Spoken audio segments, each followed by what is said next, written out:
Hello students, very good afternoon.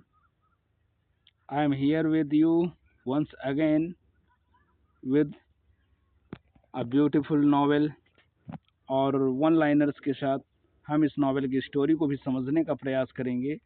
और आज के दिन मैं आप लोगों के बीच में लेकर के आया हूँ Absalom Absalom by William Faulkner. William Faulkner कौन थे? तो विलियम फॉकनर एक अमेरिकन उपन्यासकार और नोबेल प्राइज विनर राइटर थे। जहाँ तक इस नॉवेल का संबंध है तो ये नॉवेल पब्लिश हुआ था 1936 में। इस नॉवेल का जोनर क्या है? Southern Gothic novel. Very important lines हैं और ये आपके यूपी पीजीटी के लिए बहुत ही इम्पोर्टेंट है, साथ ही साथ यूजीसी नेट और आरपीएससी, बीपीएससी और एमपीटीजीटी, पीजीटी और DSSB के साथ साथ आपके सभी प्रकार के एग्जाम्स के लिए इम्पोर्टेंट है। तो जहाँ तक इसका प्रकाशन का संबंध है तो अब्सलोम was published in 1936 and its genre is Southern Gothic novel। इसकी जो सेटिंग है वो कब की है? ड्यूरिंग अमेरिकन सिविल वार।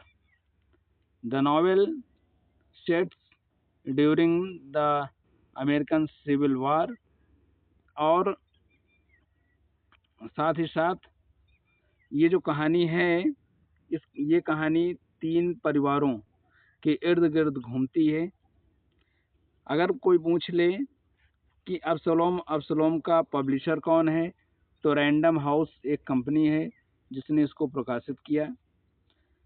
इसका हीरो यानी protagonist of the novel Thomas Sutpen. Thomas Sutpen was a white man. ये एक वाइट मैन है, यानी इसका जो रंग है वो गोरा है। He was born in poverty. इसका जन्म निर्धनता में हुआ था। कहाँ? In western Virginia. अगर ये पूछ लिया जाए थॉमस सटपेन का जन्म कहाँ हुआ तो वेस्टर्न वर्जीनिया में हुआ था और ये एक बहुत ही गरीब परिवार में इसका जन्म हुआ था।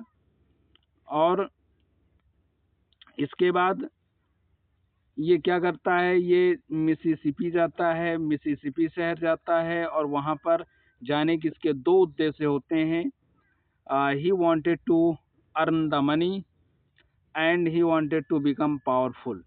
क्योंकि इसने देखा था कि पैसा और ताकत को ही ये समाज वैल्यू देता है, महत्व देता है और इसलिए he wanted to be powerful.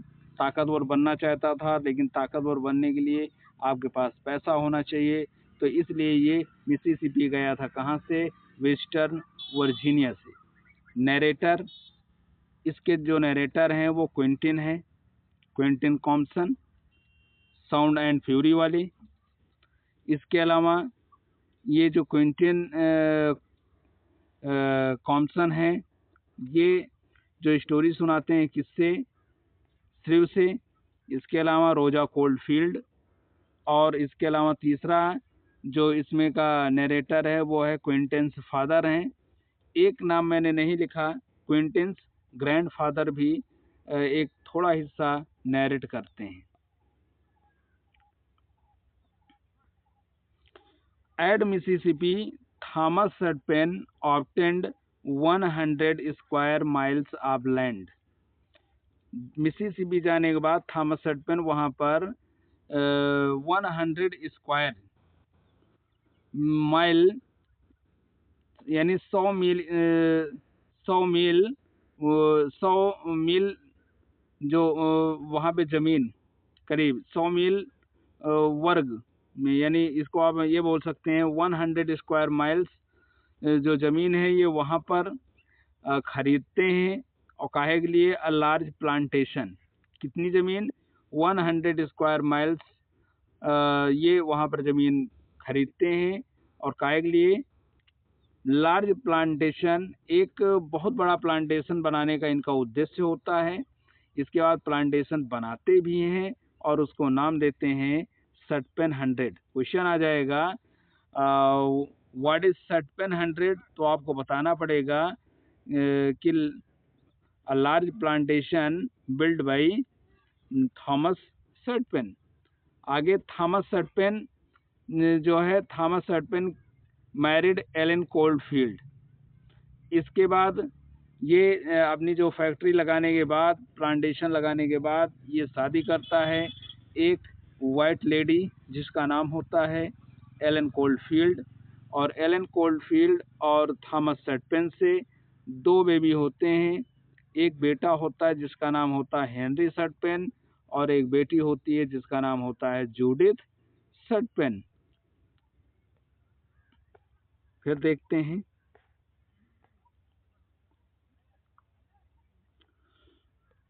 इसके बाद जो थॉमस सटपेन का बेटा है हेनरी, ये यूनिवर्सिटी ऑफ मिसिसिपी जाता है।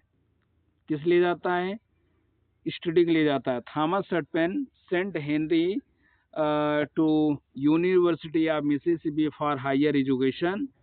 और जब हेनरी सटपेन मिसिसिपी जाता है, मिसिसिपी यूनिवर्सिटी जाता है, तो वहाँ पर मुलाकात इसकी होती है एक फेलो स्टूडेंट, एक सहपाठी से जिसका नाम होता है चार्ल्स बोन।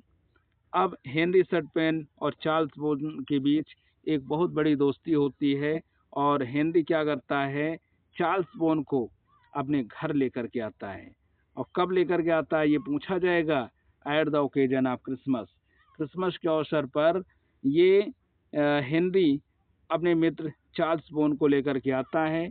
लेकिन होता क्या है कि चार्ल्स बोन जब इसके घर आता है, चार्ल्स बोन की मुलाकात जूडिथ से होती है और slowly and slowly both of them fail in love with each other. दो के दोनों एक दूसरे के प्रेम में पड़ जाते हैं। अब जूडिथ और चार्ल्स बोन का जो प्रेम है एक प्रकार से परवान चढ़ रहा होता है, लेकिन उधर इसकी भनक किसको लगती है? थॉमस सटपेन को लगती है। थॉमस सटपेन जब चार्ल्स बोन को देखता है, चार्ल्स बोन को देखने के बाद उसको ऐसा महसूस होता है कि चार्ल्स बोन कोई और नहीं बल्कि उसका अपना खुद का बेटा है। और कैसे? फ्रॉम अर्लियर मैरिज, उसकी पहली वाली शादी से।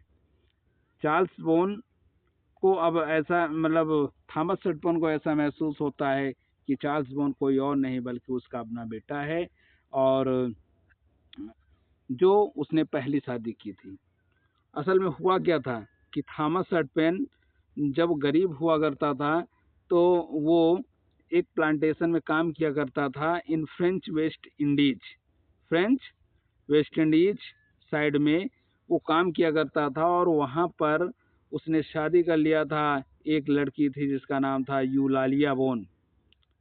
ये नाम याद रखना फ्रेंड्स, यूलालिया बोन के साथ थॉमस सटपेन शादी कर लेता है और इसके बाद उस लेडी के साथ शादी होती है और शी बिकेम प्रेग्नेंटेड। उसको वो प्रेग्नेंट भी हो जाती है।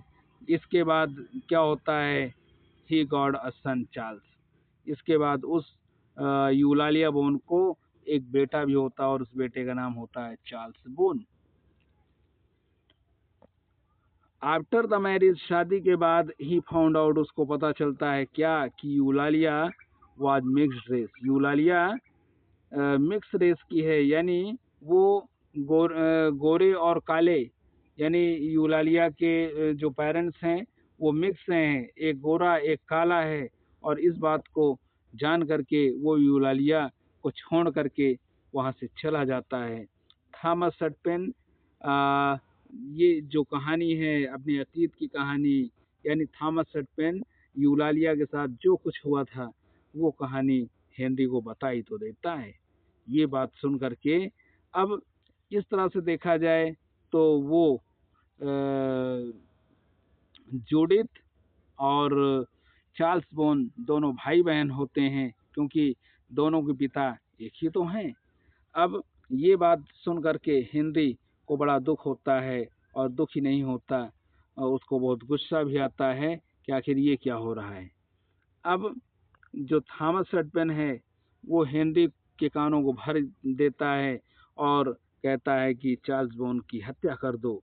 अब हेनरी क्या करता है, चार्ल्स बॉन्ड को मार देता है and fleeing into self exile, और सजा से बचने के लिए वो निर्वासन में चला जाता है, अज्ञातवास में चला जाता है।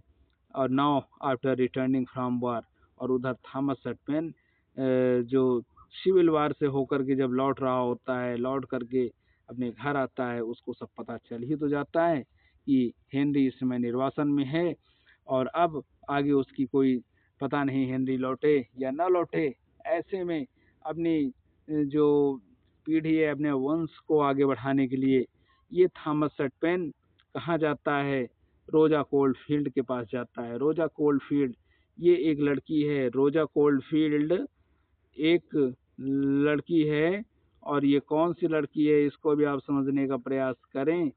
ये रोजा कोल्डफील्ड थॉमस सटपेन की जो जो दूसरी बीवी, मतलब जो हिंदी की माँ होती है, एलन कोल्डफील्ड, उसकी छोटी बहन है। और चूंकि एलन जल्द ही जूडिथ और हेनरी के जन्म के बाद उसका निधन हो गया था, तो अब थॉमस सटपेन को ऐसा लगता है वंश को आगे बढ़ाने के लिए उसको शादी करना चाहिए। और ऐसे में वो प्रपोज कर देता है किसको, रोजा कोल्डफील्ड को, यानी अपनी साली साहिबा को प्रपोज करता है। और साली साहिबा एक बार सहमत हो भी जाती हैं किससे, अपने थॉमस सटपेन के साथ शादी करने के लिए। थॉमस सटपेन लेकिन जोर देकर कहता है you will have to bore son for me, तुम्हें मेरे लिए एक पुत्र ही पैदा करना पड़ेगा। और ये बात सुन करके कोई महिला को कैसा महसूस होगा आप समझ सकते हैं। और रोजा कोल्डफील्ड को बड़ा कष्ट होता है, दुख होता है कि आखिर ये कैसे हो सकता है, और ये कैसे मुमकिन है कि बेटा ही होगा, अगर बेटी हो गई तो। और इस बात को सुन करके रोजा कोल्डफील्ड उसके शादी के प्रस्ताव को इग्नोर कर देती है। फिर आइए क्या होता है देखते हैं।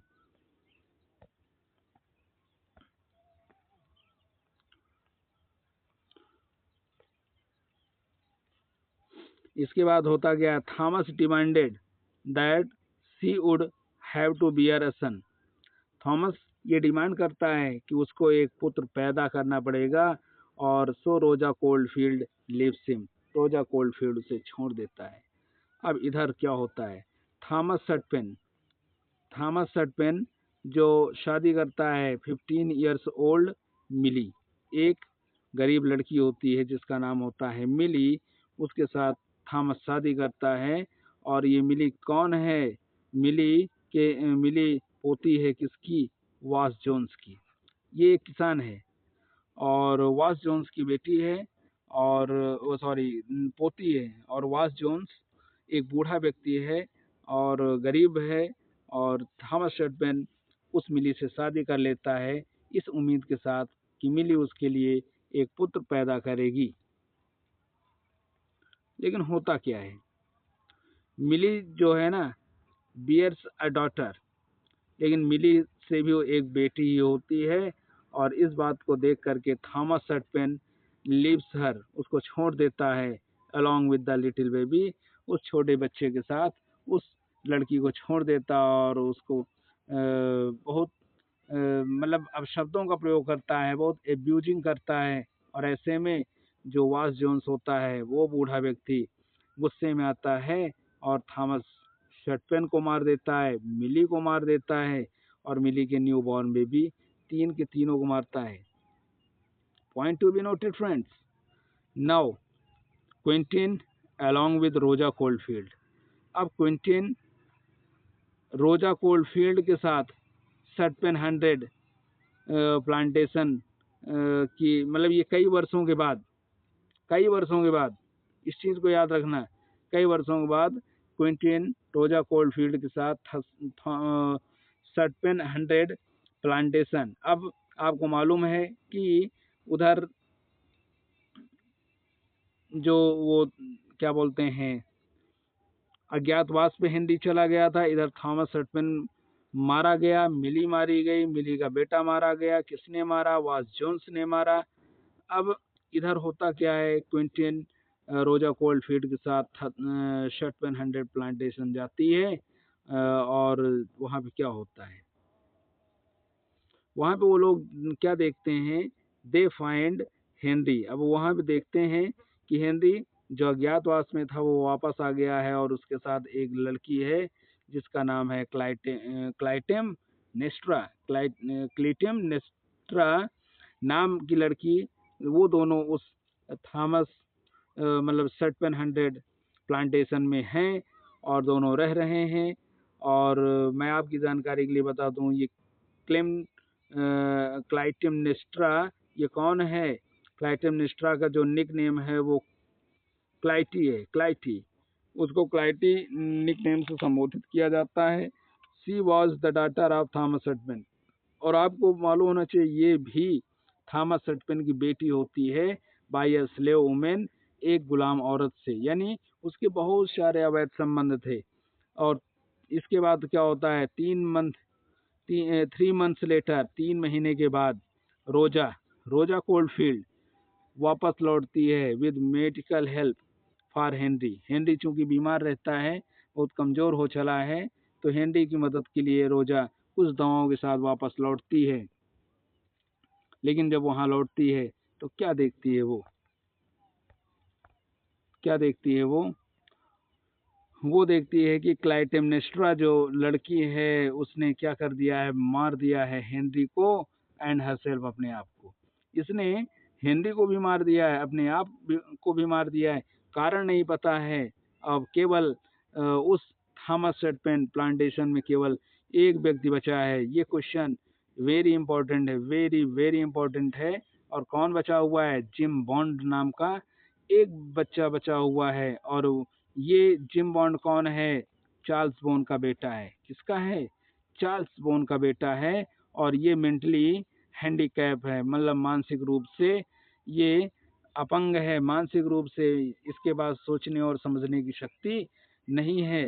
तो अगर ये पूछा जाए कि सटपेन प्लांटेशन में केवल बचा हुआ जो सटपेन कौन है, तो आप बताएंगे जिम बॉन्ड है। जिम बॉन्ड कौन था? तो gym bond was the son of Charles bone. Charles bone वही चार्ल्स बोन जो जूडिथ से प्रेम करता था। तो फ्रेंड्स, मैं समझता हूँ कि ये कहानी आप लोगों के समझ में आई होगी। और अगर अच्छी लगी है तो आप लोग लाइक शेयर सब्सक्राइब जरूर करें। बहुत बहुत धन्यवाद और मिलते हैं नेक्स्ट वीडियो के साथ। तब तक के लिए नमस्कार, जय हिंद।